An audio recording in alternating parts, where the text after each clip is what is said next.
Welcome back to ctntworld.com. This evening, we're looking at the impact on the children and families that are in crisis. And we're hearing the story of Harold Rene, who came out of a very traumatic childhood, an alcoholic father who was also very abusive to his mother and to him. And during Harold's story, he said he began his journey towards sobriety and being saved when he was at his lowest point, when he was homeless and found himself rifling in garbage bins to get something to eat. Daryl Joseph, psychologist, has joined us. Daryl, is this the kind of story that you normally encounter, that the individual hits a rock bottom, as it were, before that transformation from addiction to freedom begins? And is it that it's instantaneous, or is it a process, as we saw with Harold? No, first of all, good afternoon, Jessica. Good afternoon, Harold. Amazing story. Amazing, amazing story. Just to answer your question, there is always a turning point. There's a critical point. If you think of it like a journey, it's like a slingshot almost, like a curve. Yes. And there's always a point that a person reaches when something happens. Yeah. And when that something happens, the journey begins to change from going in this direction to go in a different direction instead. And yes, it is a process. For people, it can be different. It could be a particular moment. Yeah. Sometimes it could be a traumatic experience. Sometimes it takes a little while, but there's always a particular point. And whenever I encounter stories like this one here, I'm always very interested in understanding that point. Because if we can get people to that point, then you have a much better chance of getting them to be on the path towards a permanent kind of healing, as opposed to this sort of up and down kind of cycle that tends to happen at times. That is interesting what you say, if you can get people to that point, because to tell you the truth, as human beings, we all differ because we have different fingerprints, and to get somebody to that point, that is a good point you're raising. How do you get somebody to reach that point? Because I'm telling you, that is not an easy point to reach, because many people reach there and still go back, That's right. And it's really something not easy to understand, with the simplest of mind. It's not easy to understand this at all. Daryl, when Harold and I were speaking earlier before the show, he wanted to talk about the issue of relapses. That is a major, major stumbling block in the journey of any substance abuser to get to that point of continued freedom and sobriety. Well, with respect to relapse, now I never understood what was relapse, But relapse is like, okay, you stop using, and then you're going back after a year, a month, how long, And I always couldn't understand. I relapsed many times, but you see, I relapsed because I didn't know what I was dealing with. But when I come to understand what I was dealing with, through going to the different programs like any and all of them, and the 12 steps in Narcotics Anonymous. NA Narcotics Anonymous, yes. Right. That is the 12 steps. That is the foundation to recovery, because one of the main steps, which is the 11 steps, I think is the 12 steps, say, having had a spiritual awakening. Spiritual awakening. As a result of these steps. Now, you have to practice these steps in order to get that spiritual awakening. And when I get that spiritual awakening, or once you have that spiritual awakening, I tell people today, now that I understand what is relapse, I don't believe anybody's supposed to relapse. Because if it is, they tell me to walk this road, and I have to walk this road for the rest of my life.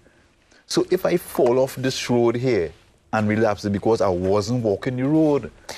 I just want to invite everyone. You can begin calling us. Our phone lines are open. The number is 622-4141 extension 4. That's 622-4141 extension 4. Also, feel free to email us questions at ctntworld.com. That's questions at ctntworld.com. You can also send us your text messages. Just type the word help, type HELP, leave a space, type your comment, and then send everything to 4913. And we'd also really like you to respond to our question of the day. The question is, were you abused as a child, and how has it affected you as an adult? We're hearing from Harold Rene how it led him to a lifelong struggle with substance abuse, but now he's been sober for 20 24 years, and every day makes the commitment to stay sober.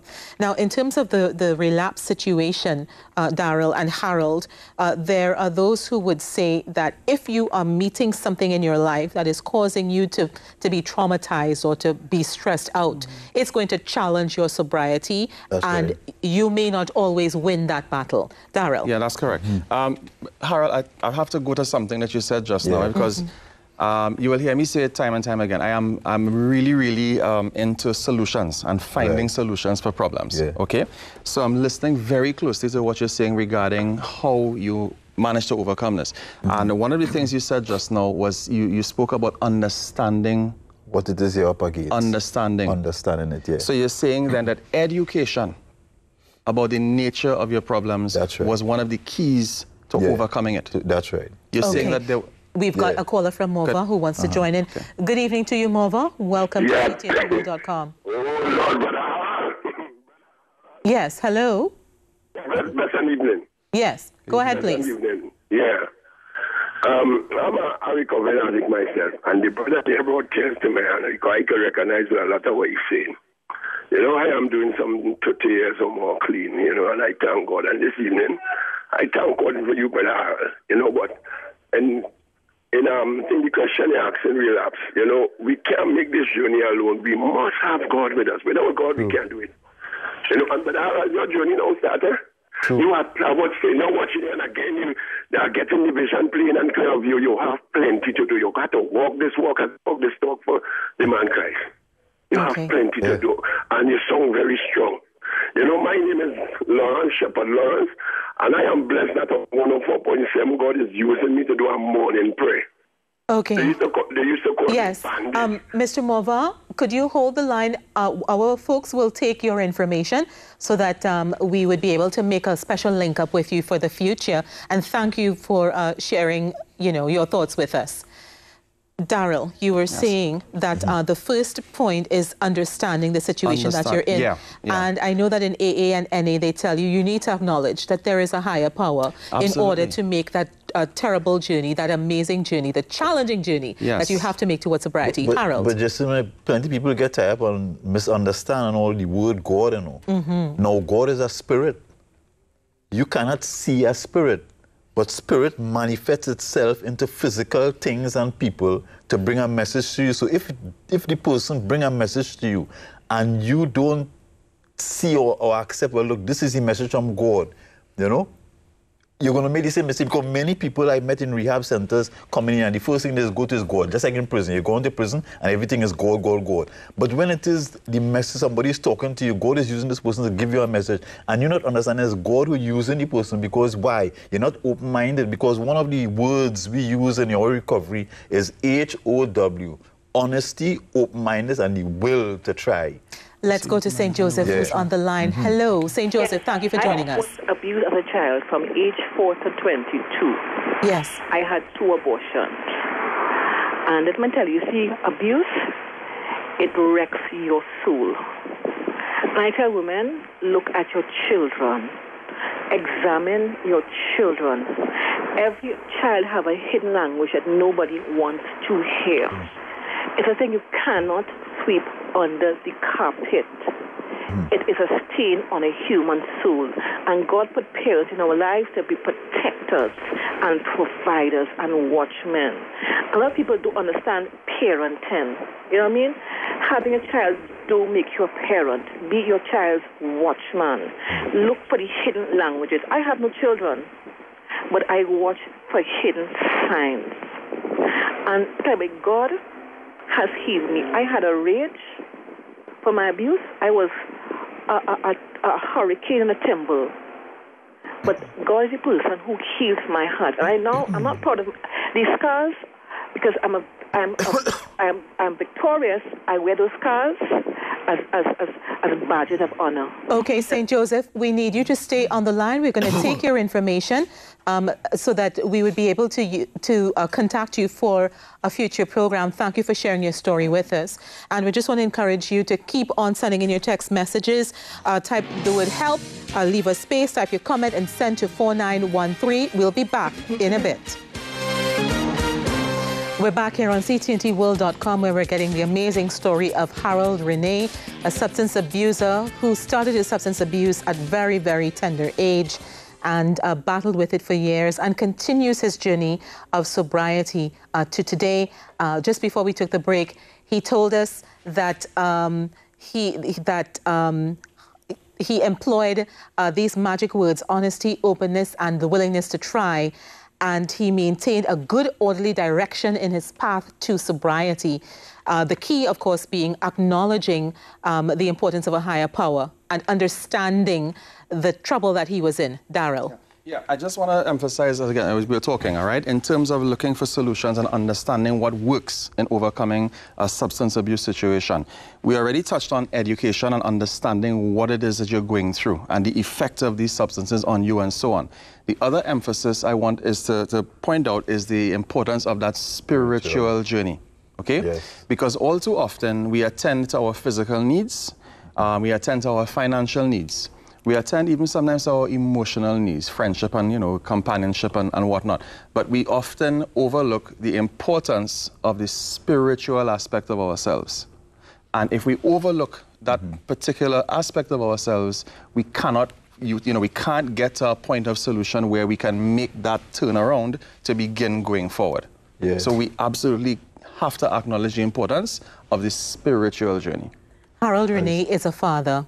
Harold Renee, tell us, how do your children look at you? How do they feel about you? Well, my children wouldn't see me as a father or a dad because they didn't grow up with me. One, I have a boy and a girl. The boy knows me. It's only recently I found the girl. Both of them is 24 years old. And to go to a girl child at the age of 24 and tell her that you are her dad when she was told somebody else is her dad, that's not an easy thing to accept. So she have never called me back as yet. You know, and it bothers me because I would like her to know that, you know, I mean, I never wanted my life to be like this, you know, and I wanted to be a dad. I wanted to be with a family then. But because of my substance abuse, I just ended up having two different children with two different women, you know.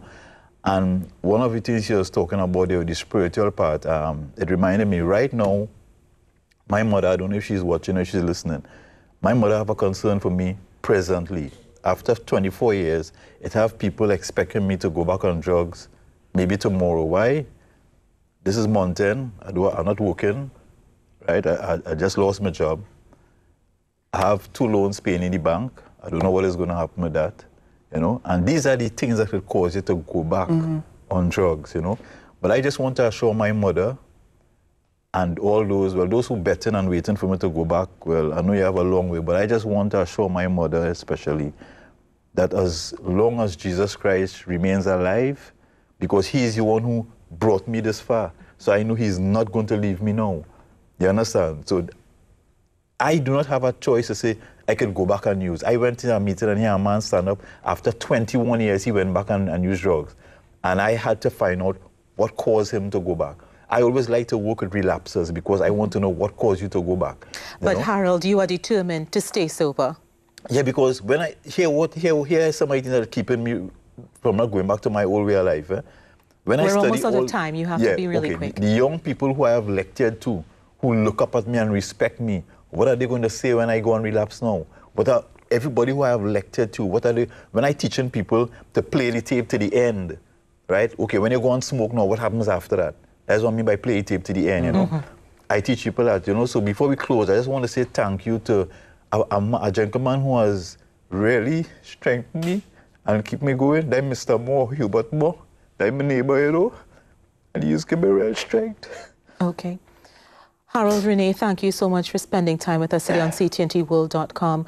And we will be dealing with this issue in future episodes of the show. Thank you to everyone who called in, gave their information, contributed to the discussion.